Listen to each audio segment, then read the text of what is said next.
నాయకత్వం వహించినటువంటి మిత్రులు దివాకర్ రావు గారు, అట్లాగే కార్యక్రమం నిర్వహణలో తోడు నిలుస్తున్నటువంటి చెన్నూరు మాజీ శాసనసభ్యులైనటువంటి సోదరుడు బాల్క సుమన్ గారు, ఇంకా ఈ కార్యక్రమానికి అతిథులుగా విచ్చేసినటువంటి మా మిత్రులు బాల్కొండ శాసనసభ్యులు ప్రశాంత్ రెడ్డి గారు, కోవ లక్ష్మి గారు, ఇంకా వేదిక అలంకరించి ఉన్నటువంటి గతంలో వివిధ హోదాల్లో బాధ్యత నిర్వర్తించినటువంటి ఒక ప్రజాప్రతినిధులు, మా సోదరుడు కోట్ల శాసనసభ్యుడు కల్వకుంట్ల సంజయ్ గారు, జాన్సన్ గారు, ముఖ్యంగా వీళ్ళ ఈనాటి రైతు సదస్సుకు అశేషంగా తరలి వచ్చినటువంటి ఒక రైతు సోదరులు, ఇలా బీఆర్ఎస్ శ్రేణులకు అందరికీ హృదయపూర్వకంగా నమస్కారాలు చెప్తూ, ముఖ్యంగా ఈ సమావేశం యొక్క ఉద్దేశం ఏదైతే ఉన్నదో మీకు తెలియదు కాదు.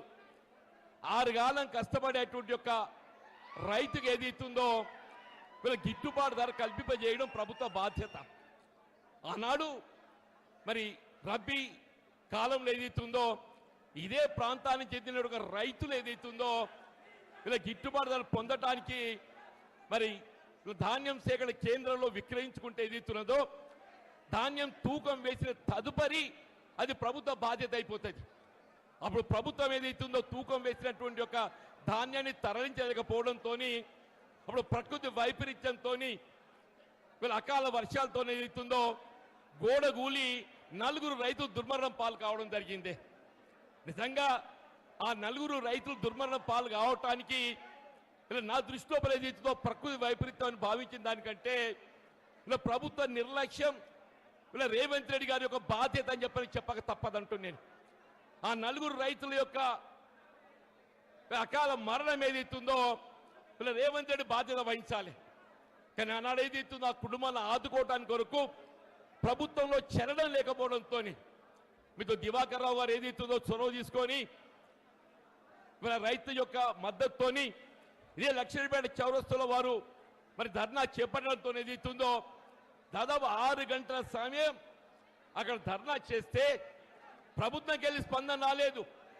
కానీ ఆనాడు వరంగల్ రైతు సదస్సులో పాల్గొంటున్నటువంటి ఒక మరి బీఆర్ఎస్ పార్టీ కార్యనిర్వాహక అధ్యక్షులు ఏదైతుందో ఈ అంశం సమాచారం ఏదైతే తెలుసుకోవడంతోనే ఒక రైతు చనిపోతే ప్రభుత్వం చలన లేకపోవడం దురదృష్టకరం అని చెప్పి పేర్కొంటూ ఇలా బీఆర్ఎస్ పార్టీ ఏదైతుందో ఒక రైతు పక్షపాత పార్టీగా ఆ కుటుంబాలను ఆదుకోవడం ఏదైతుందో ఇలా బీఆర్ఎస్ పార్టీ పరంగానే మేము ఆదుకుంటామని చెప్పినటువంటి ఒక భావనతోని వారు వెనువెంటనే ఒక్కొక్క కుటుంబానికి 5 లక్షల రూపాయలు ఆర్థిక సాయం అందజేసే విధంగా మీరు దివాకర్ రావు గారికి ఏదైతుందో మరి టెలిఫోన్ ద్వారా వారికి సమాచారం మరి వెలువించడం, మరి ప్రభుత్వం కూడా ఒక్కో కుటుంబానికి 20 లక్షలు ఇస్తామని చెప్పారు అన్నదే. వీళ్ళ కేటీ రామారావు గారు ఏదైతే ఒక రైతు బిడ్డ అని చెప్పంటూ నేను ఆనాడు ఏదైతే వారి హృదయం చలించి రైతులు ఆదుకోవాలని చెప్పి ఏదైతే ప్రకటించిందో ఆ డబ్బు ఇవ్వడానికి ఏదైతే వారు స్వయంగా ఈరోజు లక్ష్యం రావడం జరిగింది. కానీ ప్రభుత్వం ఏదైతుందో 20 లక్షలు ఇస్తామని చెప్పని కేవలం ఒక కుటుంబానికి ఏదైతున్నదో కేసీఆర్ గారు ప్రవేశపెట్టినటువంటి ఒక రైతు బీమా 5 లక్షలు తప్ప ఏదైతుందో మిగతా ముగ్గురికి ఏదైతే ఒక్క రూపాయి సాయం చేయలేదే. వాళ్ళు ఏదైతుందో ఈ 4 చావులకు ఏదైతుందో ప్రభుత్వం రేవంత్ రెడ్డి బాధ్యత వహించాలని చెప్పి అంటూ నేను ఇలా ప్రకృతి వైపరీత్యంతో ఎవరు చనిపోయినా కేంద్రంతో బాధ్యత వహించాలి, రాష్ట్ర ప్రభుత్వం బాధ్యత వహించాలి. మీరు తప్పకుండా ఏదైతుందో వీళ్ళ కేంద్ర రాష్ట్ర ప్రభుత్వాలపై మరి ఏ విధంగా చర్యలు తీసుకోవాలని కూడా ఆలోచన చేస్తామని చెప్పని పేర్కొంటూ దీంతో పాటుగా చెప్పంటూ నేను వీళ్ళ మన మొత్తం ప్రాంతం అంతా దుర్భిక్షం తాండవిస్తుంది. వాస్తవంగా కడెం ప్రాజెక్ట్ నీటితోని మనకు నీరు రావాలి, కానీ మనమంతా టేలెండ్ ప్రాంతమే. వీళ్ళ దండపల్లి కానీ హాజీపూర్ కానీ వీళ్ళ కాలు చివరి ప్రాంతం కాబట్టి నీరు చేరుకునే అవకాశం లేదని చెప్పని అన్నాడు కేసీఆర్ గారు ముఖ్యమంత్రిగా బాధ్యతలు చేపట్టడంతోనే ఈ ప్రాంతానికి సాగునీరు అందింపజేయడానికి గూడెం లిఫ్ట్ ఇరిగేషన్ కార్యక్రమాన్ని పూర్తి చేసి ఆనాటి నుండి ఈనాటి వరకు 12 సంవత్సరాలు చెప్పంటున్నా 2 పంటలకు నీరు అందింపజేసే విధంగా కార్యక్రమం అమలు చేసిందని చెప్పంటున్నా. కానీ ఈసారి ఏదైతుందో వీళ్ళు ఇంతవరకు కూడా గూడెం లిఫ్ట్ ఆపరేట్ చేయలేకపోవటం, ఇలా దండపల్లి హాజీపూర్ ప్రాంతం అంతా ఏదైతుందో రైతులు నార్లు పోసుకున్నారు. నాటే వద్దేయం అంటే నీళ్లు ఇవ్వని చెప్పంటున్నా. అదే కేటీఆర్ గారి వల్ల మన ప్రాంతానికి రావడము ఆ దేవుడు కనికరించి ఏదైతుందో కొంత వాతావరణం చల్లబడ్డది, ఈ చిరుజల్లో వస్తున్నాయని చెప్పంటున్నాను నేను. వీళ్ళ వాస్తవంగా నీళ్లు లేక కాదు, వీళ్ళ ప్రాణహిత నదీ జలాలు ఏదైతుందో వృధాగా ప్రవహించి దిగువబోతున్న ఆంధ్ర ప్రాంతానికి ఆ నీటిని ఏదైతే కన్నపల్లి పంప్ హౌస్ నుండి మనం ఎత్తిపోసుకునే అవకాశం ఉంది అని స్వయంగా కేటీఆర్ గారు ఏదైతున్నదో కన్నపల్లి పంప్ హౌస్ సందర్శించి ఎప్పుడైతే 93.5 మీటర్ లెవెల్ మన ప్రవాహం ఉంటుందో నీటిని ఎగువ అన్నారం సుందిళ్ళకి ఎత్తిపోసి ఎల్లంపల్లి ద్వారా మొత్తం రాష్ట్రాన్ని సుభిక్ష చేయడంతో పాటుగా మన గూడెం లిఫ్ట్ ఇరిగేషన్ కూడా ఆపరేట్ చేసేందుకు అవకాశం ఉంది.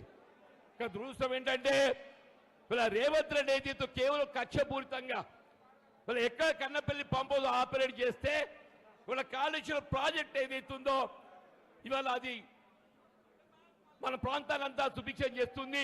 మళ్ళీ కేసీఆర్ గారికి ఎక్కడ పేరు వస్తుందో చెప్పని ఒక కుట్రపూరితంగా ఒక కక్షపూరితంగా ఈర్ష్యా ద్వేషాలతో ఏదైతుందో ఇలా కన్నపల్లి పంప్ హౌస్ ఆపరేట్ చేయడం లేదని చెప్పి అంటున్నాం. ఇలా మొత్తం సాంకేతిక నిపుణులు అందరూ కూడా ఏదైతున్నదో కన్నపల్లి పంప్ హౌస్ ఆపరేట్ చేయడానికి ఏ విధమైనటువంటి అభ్యంతరాలు లేవు, ఆటంకాలు లేవని చెప్పి అంటున్నాం. ఎవరైనా ప్రభుత్వం ముఖ్యమంత్రికి ఏదైతుందో పాజిటివ్ దృక్పథం ఉండాలనే, నీకు పాజిటివ్ దృక్పథమే లేదని చెప్పి అంటున్నాం. ఏమనంటే ఎన్డీఎస్ఏ అంటాడే నేషనల్ డ్యామ్ సేఫ్టీ అథారిటీ. ఈనాడు ఈ సందర్భంగా ఈ వేదిక ముఖంగా అడగదలుచుకున్నా నేను, నీ ఎన్డీఎస్ఏలో ఏదైతుందో ఎక్కడైనా కన్నపల్లి పంప్ హౌస్ నుండి 93.5 మీటర్ లెవెల్లో ప్రవాహం ఉంటే నీరు ఎత్తిపోయేది ఇక్కడ ఉన్నదే? ఎన్డీఎస్ఏ రిపోర్ట్ ఏదైతున్నదో ఎల్లంపల్లి బ్యారేజ్ ఏదైతుందో మరమ్మతులు చేపట్టేంత వరకు నీటి నిల్వ చేయకూడదని మాత్రమే పేర్కొన్నది. కానీ ఇక్కడ మేడిబెడ్డ మ్యారేజ్కు సంబంధం లేకుండా కేవలం కన్నపల్లి పంప్ హౌస్ నుండి 93.5 మీటర్ లెవెల్తో నీరు ఎత్తిపోసుకునే అవకాశం ఉంది. అది ఎత్తిపోయకుంటే ఏదైతుందో ఇలా మొత్తం రాష్ట్రం వల్ల ఇది కరువు ఏదైతుందో ఎల్లినో కరువు కాదు, ఇది ఎల్లినో ఏదైతుందో ప్రకృతి ప్రసాదించింది. దాన్ని ఎవరు కూడా నిలుపుదల చేయలేము. ఎల్లినో ఇవాళ వచ్చింది కాదు, వాతావరణ సూచిక 6 మాసాలుగా హెచ్చరిస్తున్నాయని చెప్పి అంటున్నాను. నువ్వు 6 మాసాలుగా ఏ విధంగా చర్యలు ప్రికాషనరీ మెజర్ తీసుకోకుండా ఇవాళ ఏదైతుందో రాష్ట్ర కరువులు నెట్టబట్టడానికి ఇది రేవంత్ రెడ్డి బాధ్యుడని చెప్పంటావు. రేవంత్ రెడ్డి బాధ్యుడని చెప్పి అంటున్నాను. నువ్వు పంట కావాల్సిన కాలువ నీళ్ళు ఇయ్యవు, కరెంట్ ఇయ్యవు. అన్నారు కేసీఆర్ గారు ఏదైతుందో 24 గంటలు ఏదో అంతరాయంలో కరెంట్ ఇస్తే ఇవాళ దినంలో కరెంట్ ఎప్పుడు వచ్చేది ఎప్పుడు పోయేది అని చెప్పి అంటున్నా. కాలువ నీళ్ళు లేవు, కరెంటు లేవు, పండించే పంటకు ఏదైతుందో ధాన్యానికి మద్దతు ధర లేదు. మొన్న ఏసంగిలో ఏదైతుందో వడ్లు అమ్ముకున్నాం అందరం. దయచేసి ఒక్కటి గుర్తు చేస్తున్నా, ఎవరైనా ఎక్కడైనా క్వింటల్కి 5 కిలోలు 6 కిలోలు కూడా తక్కువ తూకం చేసినారా? కోత వచ్చి లెగవేయలేదా? 5 కిలోలు అంటే ఎంతలే? కిలోకి 25 రూపాయలు. 5 కిలోలు అంటే కిలోకి 25 రూపాయలు అంటే ఎంత అవుతుంది? 5 × 25 125 రూపాయలు. 6 కిలోలకి ఎంత అవుతుంది? 6 × 25 150 రూపాయలు అయితే 30 క్వింటల్కి ఎంత అవుతుంది? 5 కిలోల లెక్క చొప్పున ఏదైతుందో 3750 రూపాయలు. 6 కిలోల చొప్పున 4500 రూపాయలు అని చెప్పి అంటున్నాను. ఇంత అవినీతి దోపిడీ పాల్పడితే చర్యలు లేని ప్రభుత్వం. మిత్రుడు ఈశ్వర్ గారు మేము ఏదైతుందో జగిత్యాల్లో ఈ అంశాన్ని ప్రస్తావించినాం. ఇప్పటికీ ఈ వేదిక ముఖం చెప్తున్నాను, ఇలా మొత్తం రాష్ట్రం మీరు 60 లక్షల మెట్రిక్ టన్ ధాన్యం సేకరించమని చెప్పి అంటుండే. మీరు 60 లక్షల మెట్రిక్ టన్ ధాన్యం సేకరిస్తే 60 లక్షలు ఇంటూ క్వింటల్కి ఏదైతుందో 3000 దోపిడీ అయినా కానీ కనీసం 2000 కోట్లు ఏదైతుందో ఈ ప్రభుత్వం అవినీతి పాల్పడని చెప్పి అంటున్నాను. దీన్ని ఆధారంతో రుజువు చేస్తామని చెప్పి అంటున్నాను. మీ రైతులు తెలియదు కాదే, ధాన్యం రైస్ మిల్లు మోగన ఏం చేస్తాం మనం? ధర్మకాంట మీద చూస్తారా? ధర్మకాంట అంటే ఆటోమేటిక్ వైయింగ్ మిషన్. దాని తర్వాత వాడు ట్రక్ షీట్ ఇస్తాడు. మన ధాన్యానికి ఏదైతుందో నీ ధర్మకాంట మీద తూకం ఎంత వస్తే గంత మన గిట్టుబాటు ధర కట్టించాలి. ఆ తీయకుండా ఏం చేస్తుండో ట్రక్ షీట్తో ఇస్తున్నాడు. దాంతో రైతులు ఏదైతుందో 2000 నుండి 3000 కోట్లు నష్టపోయినాం అని చెప్పి అంటున్నా. నేను దయచేసి ఏదైతే ఈ సదస్సు ముఖ్యంగా డిమాండ్ చేస్తున్నాం. మీకు సివిల్ సప్లైస్ కమిషన్ ఉన్నాడా? మీరు విచారణ చేపియండి. రైస్ మిల్లర్ దోపిడీ, ఈ దోపిడీలో ఏదైతుందో కాంగ్రెస్ పార్టీ నాయకుల పాత్ర ఏ మేరకు ఉన్నది మీరు రుజువు చేస్తామని చెప్పి అంటున్నాను. నిజంగానే కాంగ్రెస్ పార్టీ నాయకులు మంత్రి మీ యొక్క బాధ్యత లేకుంటే మీరు రైస్ మిల్లర్ ఎందుకు అదుపు చేస్తలేరు? రైతులు పొట్టగొట్టి రైస్ మిల్లర్లు కడుపు నింపడానికి అనే ప్రభుత్వం ఉన్నది. ప్రభుత్వం అనేది ఏదైతుందో రైతుకు అండగా నిలబడాలి. నువ్వు రైస్ మిల్లర్ కడుపు నింపడానికి కొరకు కాదు కదా చెప్పండి. నేను దయచేసి ఏదైతుందో ఇంకా ఎక్కువ సమయం తీసుకోకుండా ముఖ్యంగా ఈ ప్రాంత అభివృద్ధి కావాలన్నాయా. ఆనాడు కేసీఆర్ గారు ముఖ్యమంత్రిగా మీరు దివాకర్ రావు గారు శాసనసభ్యుడిగా చెప్పంటూ నేను మనకు అంతర్గామకి వెళ్ళి మంచిర్యాలకి ఏదైతుందో ఒక 164 కోట్లతో వంతెన మంజూరు చేపించిండే. 164 కోట్లతోని అది మంజూరే కాదు, టెండర్ పిలిచిండు, పనులకు ఉపక్రమించిందని చెప్పంటూ నేను. ఇలా ఎమ్మెల్యే ఏదైతుందో నువ్వు అంతకన్నా మంచి పని చేయవా? నీ దివాకర్ రావు గారు కోపం ఉన్నట్టయితే నువ్వు అంతకన్నా మంచి పని చేయి. ఇవాళ అంతర్గామ మంచిర్యాల వంత నిర్మాణం చేస్తే ఇలా చంద్రాపూర్ నాగపూర్ పోవడానికి 20 కిలోమీటర్ దూరం తక్కువైతుందా? 20 కిలోమీటర్ దూరం తక్కువైతుందని చెప్పాడు. రోజు వేలాది ఏదైతుందో హైవే వెహికల్ ప్రయాణం చేస్తాయి.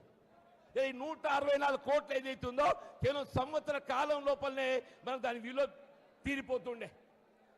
మరి ఏదైతుందో ఇవాళ ఎమ్మెల్యే అనేటోడు ఏదైతుందో నువ్వు మంచి పని చేయి. దివాకర్ రావు మీద కోపంతో ఆయన మీద కక్షతో ఏదైతున్నదో 160 కోట్ల వంత ఇవాళ 2.5 సంవత్సరాలు గడుస్తూ 30 మాసాలు గడుస్తుందని చెప్పి అంటున్నాం. నేను దయచేసి కేటీఆర్ గారి విజ్ఞప్తి ఏంటంటే రేపు బీఆర్ఎస్ ప్రభుత్వం ఎట్లా రాబోతుంది, కేసీఆర్ గారు ముఖ్యమంత్రి కాబోతుందని చెప్పి అంటున్నాను. నేను ఈ ప్రాంతమే కాదు తెలంగాణ మహారాష్ట్రకు అనుసంధానం చేసేటువంటి ఒక అంతర్గామ మంచిర్యాల వంతెన, అంతర్గామ మంచిర్యాల వంతెన 164 కోట్లు కాదు, రేపు అంచనా వ్యయం పెరిగి 200 కోట్లు అయినా కానీ దాన్ని మీరు మొదటి సంవత్సరంలో ప్రాధాన్యతతో ఏదైతుందో మీరు మంజూరు చేపియాలని చెప్పని ఈ సభా వేదిక ముఖంగా నేను విజ్ఞప్తి చేస్తాను చెప్పంటున్నా. దయచేసి ఏదైతుందో ఇలా బీఆర్ఎస్ పార్టీ రైతు పక్షపాత పార్టీ, ఏనాడైనా రైతాంగానికి అండగా ఉంటుంది. ఇలా కేటీఆర్ గారు కేవలం ఆర్థిక సహాయం చేయడం కాదు, తాను ఒక రైతు బిడ్డగా రైతులకు అండగా ఉంటా అని చెప్పి తెలియజెప్పడానికి ఇలా ప్రత్యేకంగా వారు వచ్చేది అవుతుందో ఆ కుటుంబాలకు ఆత్మవిశ్వాసం నింపే విధంగా ఆర్థిక సహాయం పూనుకోవటం నిజంగా హర్షించదగ్గ విషయం. ఈ హృదయపూర్వకంగా వారికి ధన్యవాదాలు, అభ్యర్థనలు తెలియజేస్తూ మరి ఇందులో నేను కూడా